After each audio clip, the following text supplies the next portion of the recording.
Hello tout le monde. Ça fait longtemps que je suis pas venue en live. Justement, je vais vous parler un petit peu de l'organisation pendant les vacances. Enfin, organisation, c'est un grand mot, justement. Alors, je regarde juste si les commentaires sont activés. Non, tac. Bon, je verrai tout à l'heure. N'hésitez pas à me laisser un petit commentaire si vous êtes en live pour que je vois que tout fonctionne, que vous êtes là. Si vous prenez en replay, vous pouvez mettre un petit hashtag replay pour que je vois qui était là en live, qui a vu ce live, même en replay du coup. Je dis n'importe quoi. Oui, donc ça fait longtemps que je ne suis pas venue en live parce que je vous apprends rien, c'est les vacances. Et en fait, je me rends compte que je suis plus en vacances le reste de l'année que pendant les vacances des enfants. Salut Blandine. Oui, je suis plus en vacances le reste de l'année que pendant les vacances des enfants, tout simplement parce que là, ça me demande de jongler encore plus que d'habitude. D'habitude, mon quotidien est un petit peu séquencé en fait, juste par l'école, par la crèche, et j'ai des petits temps à la fois pour moi, pour mon business. Là, c'est comme si j'avais un espace-temps qui était complètement dilué. Et comme si je passais de ma casquette de maman à entrepreneuse, à auteure, à boum, et je jongle comme ça. Et ça va faire un mois que c'est dans ce rythme-là, et j'avoue que c'est un peu fatigant. Et ça m'a demandé de me poser, justement, la semaine dernière, j'ai pris ce temps-là, en mode, ok, là j'ai trop la tête dans le guidon. J'ai pris conscience qu'en fait, ça fait un mois que je travaille dans l'entreprise. Je livre les contenus, je fais mes séances avec mes clientes, je prépare les contenus, je fais un petit peu de com quand j'ai le temps, entre deux casquettes. Et en fait, je ne prends plus le temps de travailler sur mon entreprise parce que j'ai un peu la tête dans le guidon et parce que c'est aussi un mode... on est aussi en vacances, donc il y a... Enfin, en vacances, les enfants en tout cas sont aussi en vacances, donc il y a aussi ce désir de profiter un maximum d'eux, d'être au maximum avec eux. Et du coup, forcément, il y a des choses qui sautent dans le business. Et de façon complètement involontaire, je ne me suis pas posée en début de vacances pour dire ok, qu'est-ce qui va sauter. Parce que moi, je fonctionne beaucoup en mode essentialiste. Donc c'est assez simple pour moi de mettre le focus sur qu'est-ce qui est important, qu'est-ce qui ne l'est pas, qu'est-ce que je priorise. Ça, c'est facile. Mais ça me demande de prendre ce temps-là en conscience et de dire ok, voilà mon agenda, voilà les choses à faire, voilà les priorités, qu'est-ce que je mets en avant, qu'est-ce que je mets de côté, c'est quoi l'essentiel, c'est quoi mon fameux domino, je vous en parle souvent du domino. Et en fait cet été j'ai pas pris le temps de faire ça. Je me suis dit on verra, je me laisse porter. Et c'est un mois après que je me dis là en fait j'aurais dû prendre ce temps. Donc je l'ai pris la semaine dernière, il n'est jamais trop tard. Je l'ai pris la semaine dernière en me disant ok, là, il est clair que le temps, c'est un vrai challenge en ce moment. Où sont mes priorités et comment faire pour que dans le temps de travail, il y ait aussi du temps sur l'entreprise. Parce qu'en fait, je me rends compte que ce temps-là, enfin c'est pas je me rends compte, c'est évident, ce temps-là est tellement nécessaire pour orchestrer toute la suite. Parce que si on ne prend pas le temps, chaque semaine, chaque mois, peu importe, chacun sa façon de fonctionner, pour travailler sur l'entreprise en mode quelles sont mes offres, qu'est-ce que je lance ce mois ou les prochaines semaines, à quel moment je parle de quoi, c'est quoi ma com, en fait du coup on navigue à vue, c'est au jour le jour, la tête dans le guidon et finalement on perd en cohérence. Donc je me suis posée la semaine dernière en mode quelles sont les priorités, c'est quoi le focus, c'est quoi l'essentiel et en fait on a retrouvé une petite organisation avec Valentin où on s'est dit il me faut au moins 2 heures le matin où je travaille du coup sur l'entreprise ou en tout cas 2 heures où il y a 1 heure que je prends vraiment pour moi parce que ça c'est essentiel. Je ne peux pas passer ma journée si j'ai pas ce petit temps d'introspection, de yoga, de machin. Et ensuite je travaille sur l'entreprise, on fait le focus sur quelles sont les offres, qu'est-ce qu'on met en avant, qu'est-ce que je délègue aussi, puisque je me suis rendu compte que le mois dernier, finalement, à trop avoir la tête dans le guidon, je ne savais même pas quoi déléguer à mon équipe, parce que du coup, j'étais au jour le jour. Donc, plusieurs fois, je me suis dit, non, mais je ne vais pas contacter Delphine pour lui dire de me faire ça là dans la journée, parce que je ne sais même pas ce que je vais faire demain. Bref, c'était un peu la merdouille, quoi. Donc je ne sais pas si c'est quelque chose que vous ressentez pendant ces périodes de mi-vacances, mi-travail. Moi, c'est quelque chose qui n'est pas confortable. Vraiment, c'est pas confortable, ça me demande un lâcher prise et, une organisation qui n'est pas la mienne en fait. Et voilà, et je pense que si on veut vivre plus ou moins sereinement ces périodes, ça demande quand même de se poser dessus, de mettre en conscience qu'est-ce qui fonctionne pas, c'est quoi l'essentiel et comment on peut réagencer tout ça.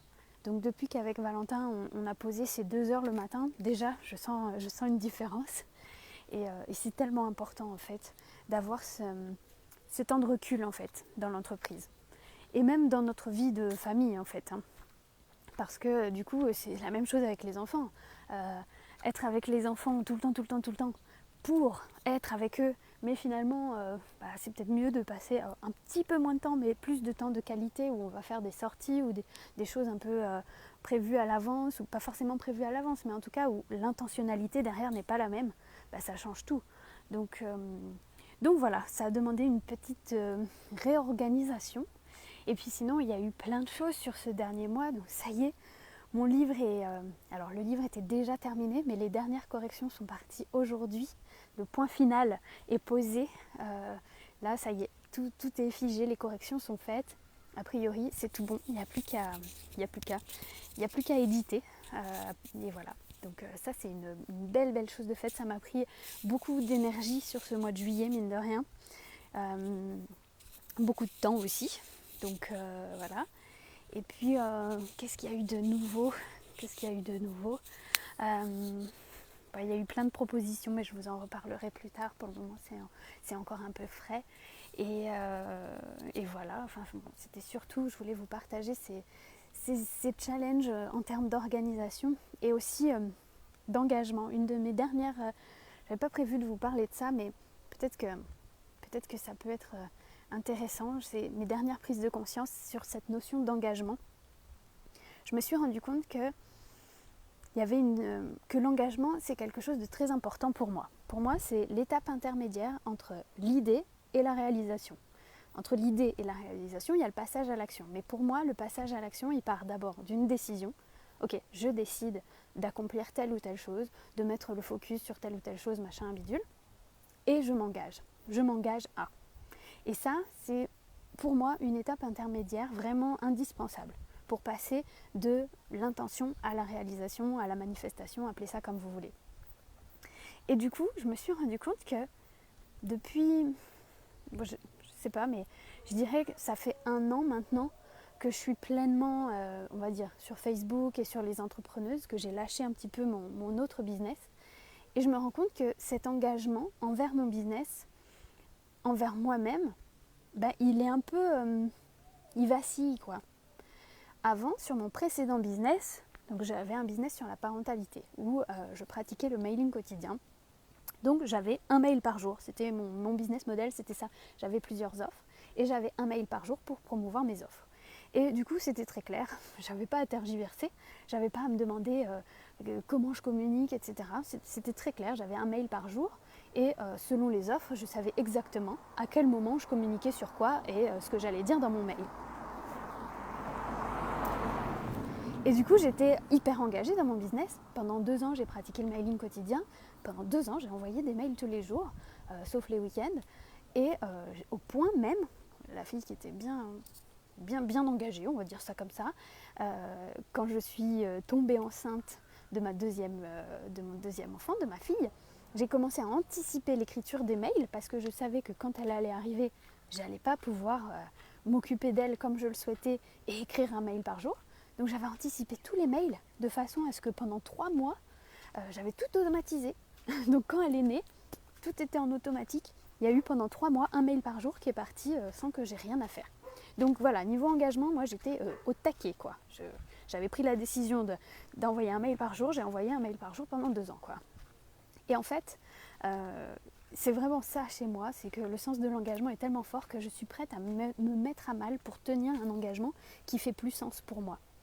C'est aussi une des raisons pour laquelle je ne m'engage pas dans un défi de 365 jours de live, parce que je sais que j'irai au bout. Alors là, il n'y a pas de souci, j'irai au bout, mais quitte à y aller dans la contrainte, dans la force, dans le manque, dans la contraction. Et moi, c'est pas quelque chose qui aujourd'hui m'attire du tout. Je suis prête à faire quelques petites concessions, mais voilà, faut pas exagérer non plus quoi. Et justement, je pense que je me suis tellement forcée dans mon précédent business qu'à la suite de ça, j'ai adopté un mode complètement inverse, en mode je ne m'engage plus du tout. Je veux plus du tout de contraintes. Comme si c'était possible, peut-être que ça l'est, mais j'y crois pas tellement, d'avoir un business et une vie avec zéro contrainte. Je sais pas, c'est ce à quoi j'ai envie de croire, mais je crois quand même qu'il faut ce juste équilibre. Il faut ce truc où, bien sûr que ça peut être facile, et je suis la première à le dire. Bien sûr que ça peut être facile, que ça peut être plaisant, mais il y a quand même ce truc, à un moment donné, quand on est salarié, il y a des jours où on n'a pas envie d'aller bosser, on y va quand même. Là, dans mon business, j'ai amené tellement de facilité et de légèreté que les jours où j'ai pas envie, je fais pas. Mais du coup, j'ai perdu cet engagement envers moi-même, envers mon business. Ce qui fait qu'il y a des fois où je me dis, ah tiens, ça fait 4 jours, t'as pas communiqué, t'as pas fait de live, t'as pas fait ci, t'as pas fait ça. Bon, c'est pas grave. Et en même temps, je me dis, ouais, mais là, c'est pas possible en fait. Si j'étais salariée, j'irais bosser. À un moment donné, ok, je construis le business dont j'ai envie, mais pour avoir ce business dont j'ai envie et profiter de ses fruits, il y a un moment donné aussi, il faut s'engager, quoi. Je crois que c'est important.